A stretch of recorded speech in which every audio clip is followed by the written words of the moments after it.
ও একবার পরীক্ষা দিছে, পরীক্ষাটা ফেল করছে মুদের ভুয়া লেখছে মুক্তারি পরীক্ষা দিছে, পরীক্ষাটা ফেল করছে। তার খলিফায় লেখে আমরা নবী যে ফেল করছন এর লাগি ফেল করছন যে তাই তো নবী হইবা তে ফাঁস করতে লাগিয়া, যেহেতু ফেল হওয়া এটা নবী হওয়ার প্রমাণ। বুঝো নি ফেল হওয়া নবী হওয়ার প্রমাণ নি। নবী রাসূলুল্লাহ কোনোদিন পরীক্ষা ফেল হইছেন নি? মাতো না। আদম আলাইহিস সালাম থেকে লইয়া আমরা নবী পর্যন্ত কত নবী রাসূলের কঠিন কঠিন পরীক্ষা হয়েছে। আগুনের পরীক্ষা হয়েছে না হয়েছে না? মাতো না। আগুনের পরীক্ষা হয়েছে না হয়েছে না?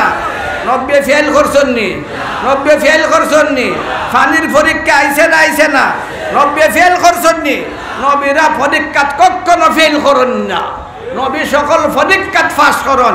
মির্জা গোলাম আহমদের লেখা সে পরীক্ষার মাঝে ফেল করছে, এর দ্বারা প্রমাণিত হইল সে কখনো নবী হইতে পারে।